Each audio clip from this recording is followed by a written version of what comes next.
What up, Falcons Nation, Rise Up Nation? It's your boy, Jazzy Jeff. Real talk, no gimmicks. And as always, thank you for commenting, liking, sharing, and subscribing to my channel. Welcome.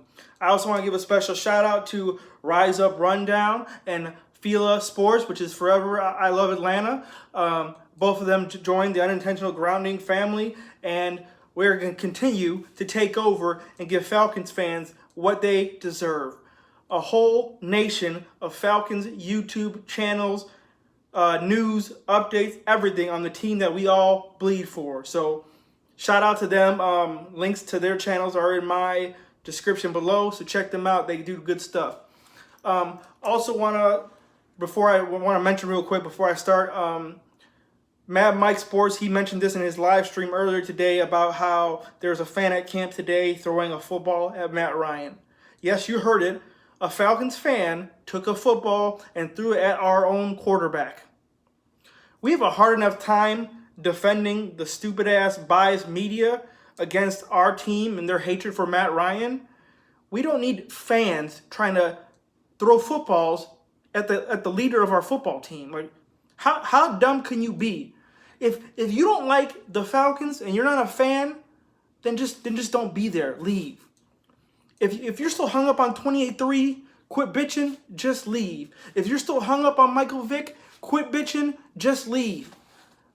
I move on with the times, I progress with the times, and that's what I want other Falcons fans to do, man. We got to stay together as a family, as a unit. Otherwise, it's easy for other teams to pick us apart because we don't even defend our own selves. So, come on, y'all. We got to do better than that as Falcons fans. So, anyways, y'all ain't here for that. Y'all here for the updates, the news, what's going on in camp, and I'm going to bring it to you. Also, the Falcons came out with an updated depth chart, so I'm going to get into that a little later as well.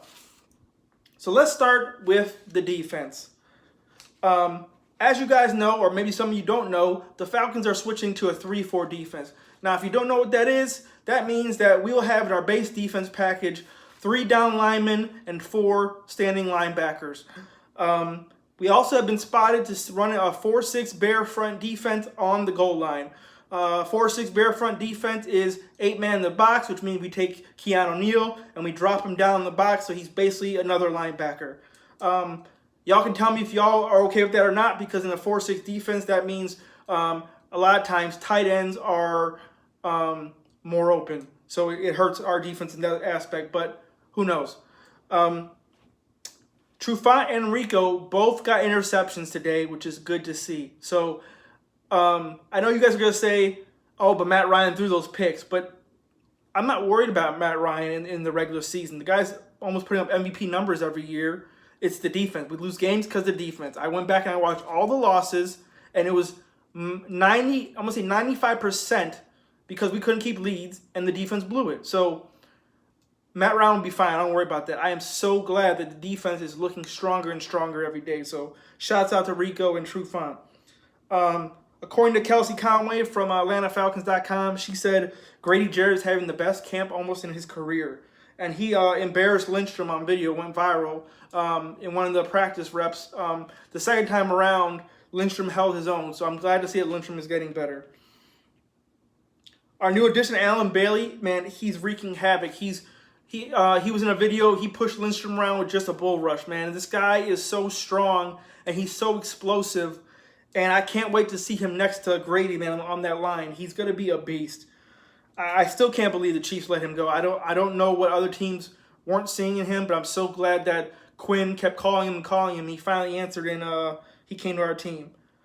Another player to watch for, John Kaminsky, the rookie that we have. Dan Quinn said he's exceeding expectations, and he wants to find more snaps for Kaminsky because he's doing so well. So that's good news to hear, man. We obviously dealt with injuries last year, so I'm glad that our rotational defensive line is getting better and better, and we have more depth on the line this year. So if we do have injuries, it's not going to be devastating like last year. As you know, during training camp, they run scrimmages. So they ran today red team versus white team. Dan Quinn coached the red team, which means he coached the defense on the red team, and they ended up with 2 turnovers on Matt Ryan in the red zone and several deflected passes. They were actually leading at half, too, during the scrimmage. So it's good to see that when Dan Quinn is running the defense, we're being productive. And when he was on Seattle as a defensive coordinator, they both had top 5. I think 2 years he had top 5 defenses. So I have all the faith in the world in Dan Quinn running on defense, and hopefully we are more aggressive this year. A surprising note that I like to see is Jordan Miller, our cornerback from Washington that we drafted, rookie. He's having an amazing camp, as reports are saying. I saw him on a video. A couple videos. He's not that fast off the line. He tends to get beat, but his recovery speed is so fast, and he gets his head around and he deflects balls down. And this is so important because as a rookie, they tend to not get their heads around, which draws a lot of pass interference calls. So I am so glad to see Jordan Miller having an excellent camp, man. He's definitely one of the underdog players on this team that doesn't get mentioned enough. So shouts out to Jordan Miller. All right, let's switch gears to the offense. Lindstrom is getting all the first team reps, and he's doing really well. Now, is this good or bad? Because Dan Quinn possibly is going to start him in the season because he is right now first on the depth chart. But I was talking to Lieutenant Dan, and on his live stream, he was saying that he's a little concerned about him starting right away just because he does good in camp. So I posed the question to Falcons Nation, do you think it's a good thing or a bad thing? I personally think it's a good thing because it's easier to gain a guy experience who's already good versus getting a guy up to speed who's not as good. So I'm okay with that. It's a lot better than Caleb McGarry, who I'm going to get into a lot more later, being a first rounder and backing up Ty Sambrailo. So moving on. Austin Hooper is having great chemistry with Matt Ryan. He caught a fade route corner touchdown in the end zone, and I'm glad to see that. Obviously, he was a Pro Bowler last year, but I think he can do so much better. I think he can get close to 700, 800 yards, maybe almost reaching 1,000 yards as a tight end. So shouts out to Austin Hooper. The left guard battle, is Dan Quinn said, is the best battle in the camp, and that's between James Carpenter and Jamon Brown. James Carpenter is the bigger guard, and Jamon is more athletic, though. Right now on the depth chart, Jamon Brown is starting above Carpenter, but obviously right now this situation is very fluid, so that's something to look out for. Devontae Freeman is looking back healthier than ever, and hopefully he can stay healthy because we really need him. He's a huge part of our offense, and it's nice to see him, back smiling and everything, man. He's also a vocal leader on our team, and he likes to set the tone for other guys. Dan Quinn mentioned that there's additional competition between the 2 and 3 running back position. Now, obviously, that's between Ito and Quadre. A lot of people are saying that, Quadre's just a goal line back, but I'm telling you, man, he's more than just a goal line back. This guy can run. So that's good to see. Ito Smith catches more passes than Quadre, but who's to say Quadre can't learn how to catch passes? So hopefully they iron sharpens iron, and they get better, man, because they're both, I think, solid pieces to our team, and they definitely can help us in the run game. All right, moving on to the depth chart. Things I noticed, questions about you guys. If you guys have any questions about the depth chart, let me know. The main concern I have, and I mentioned it earlier, was Caleb McGarry being behind Ty Sambrailo.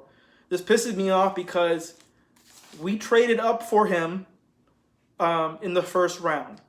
Now, in my opinion, if you are a first rounder, that means you have enough talent to start right away. You shouldn't, if you're a first rounder, you shouldn't be a project. You shouldn't have to take time to start. If you're a first rounder, that means your value is so high that you can start right away. So it bugs me to the no end, and other people are going to disagree, and that's fine. But this is Jazzy Jeff Real Talk, and that's what I'm going to do. I'm going to keep it real around here. So it bugs the shit out of me that this dude can't compete right now with Ty Sambrailo. And I know a lot of fans are going to say, oh, well, Jazzy Jeff is close right now. It shouldn't be close. It's Ty Sambrailo. He ain't no Pro Bowler. He ain't no devastating guy we have to worry about. He's not no, perennial starter. So it kills me when people are making excuses for Caleb McGarry. We traded up for him in the first round. Now, if y'all going to tell me that we skipped out on a defensive tackle to trade up for this guy in the first round, then he better be a day one starter. I'm sorry. I don't care what anyone else says. That's how I feel, and I'm going to keep saying this, man. If I don't see this dude day one, because Chris Lindstrom ain't making excuses. He's getting the starting reps right away. He's not competing with Gano. He's starting right away, and no one's challenging him. So I expect the same out of Caleb McGrary, and I'm not going to make excuses for the dude. He needs to show that he can beat Tyson Brilo clearly. I understand that there's time left, and I hope he does. Prove me wrong. Prove me wrong. Please do. I want to be wrong in this case. But as of right now, I'm pissed off. I want to ask y'all more about Quadre, the third running back right now. Do you think he's ever received a lot of carries in the Hall of Fame game, or do you think it's going to be more of a Kenyon Barner, reserves type game? Let me know in the comment section below. They have now, obviously, Tyler Davison is starting over, so not in our base 3-4 defense. So as of right now, it's going to be Alan Bailey, Tyler Davison, and Grady Jarrett on the line. And then our linebackers are going to be Vic Beasley, Deion Jones, Taft McKinley, Devondre Campbell. So tell me what y'all think about that. I think it's going to be good. Vic Beasley has shown in camp that he's athletic, he's fast, and he's deflecting passes. So a lot of people think that Vic Beasley couldn't make this transition, and a lot of people have written off Vic Beasley already. I understand, because when he was a smaller pass rusher, guys were pushing him out of the plays, and he would be over pursuing and missing tackles. So I think this will be better for him. It will utilize his speed, and people underestimate his coverage abilities. So shout out to Vic Beasley, man. I hope this is your year. I'm going to give you one more chance, man. I swear to God, you don't make me look stupid out here. Vic Beasley, this is your year, man. Last year, man, I'm on your train. KZ is going to be the slot corner. I'm okay with that as long as Rico's healthy, man. I don't see no reason Rico should lose his job. He's the brains of the operation, as I like to call him. He's the smartest dude on the field. He makes all the defensive calls, man, and he's just a smart dude who's just always around the ball. So I understand Casey's a ball hawk, and he's amazing, and so we need to utilize that covering the slot.